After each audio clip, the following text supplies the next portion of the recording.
Hello, BookTube, and welcome back to the Library Tour of Doom, a tour that Lord Ganesha and I are taking through every book ever made. It started out as a library tour of my own collection, but it will extend to a library tour of my ebooks, and, by popular demand, it will also include every book that I have owned but no longer own. And today we're doing an absolute classic from 2004, so right before I got back into book reviewing, or I would have sung the praises of this thing from the highest rooftop. This is by Mo Willems, and this is Knuffle Bunny. This is the story of a little girl named Trixie who has a stuffed animal named Knuffle Bunny. They are inseparable. They love each other. And at one point, at the beginning of the book, Trixie's parents fill a basket with stuff. She and her parent and her father go to the laundromat. So they have an apartment. You can see this is a children's book that has Mo Willems' artwork, but it's superimposed on photographs of New York City, of a residential area in New York City. And there they are off on their errand to take the basket.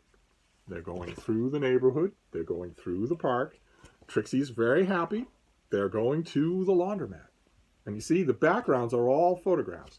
They go to the laundromat, and Trixie's playing. She's playing with all the clothing. And Trixie's father thinks that it would be... They load everything into the laundry. And then they go about their way. They go home. They leave. And it's only when they're walking home... her father is carefree. They're walking home. It's only when they're walking home that Trixie realizes something. And the moment when she does, the moment when she realizes that Knuffle Bunny has been left behind, is one of the greatest pictures I know of in a kid's book or any other book. It is the perfect pictorial representation of that oh crap moment. Because it's at this moment that Trixie realizes that Knuffle Bunny has been left behind. And she pitches a fit. Absolutely pitches a fit. She can't talk, is the problem here. She hasn't learned how to talk yet. So her father has no idea what's wrong. We do, as readers, but her father doesn't. And she tries the tried and true method of going boneless. She screams and waves her hands. Her father has no idea what's going on. She's making a huge ruckus. And he's finally getting angry. You know, I'm just going to carry you home because you're not making any sense. And when they get home, the wife opens the door.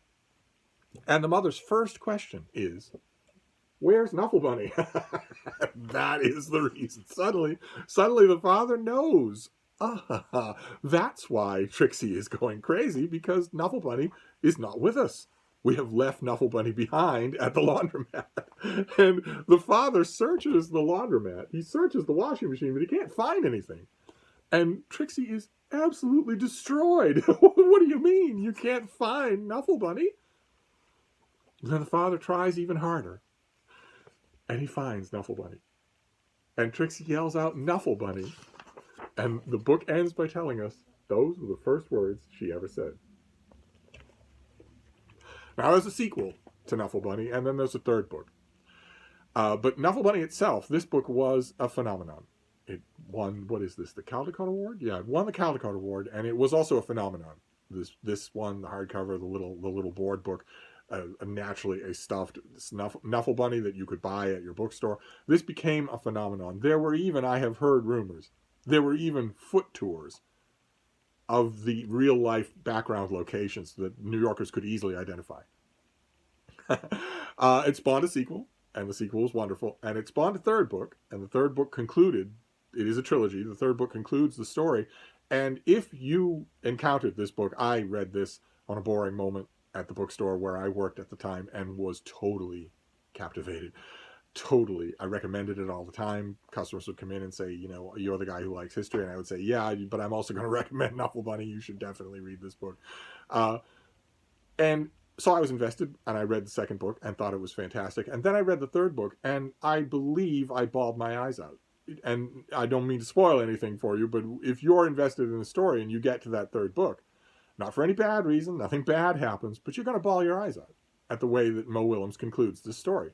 But that's far in the future. Nothing can dim the pure sunlight of Knuffle Bunny, which is just a pure delight.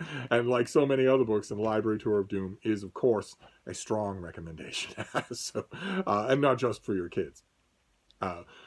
So anyway, I'm gonna wrap this up here. There's no law that says the Library Tour of Doom videos have to be 15 minutes each. There's no law that says that. So I'm gonna wrap this up, but I will be back. Thank you, BookTube.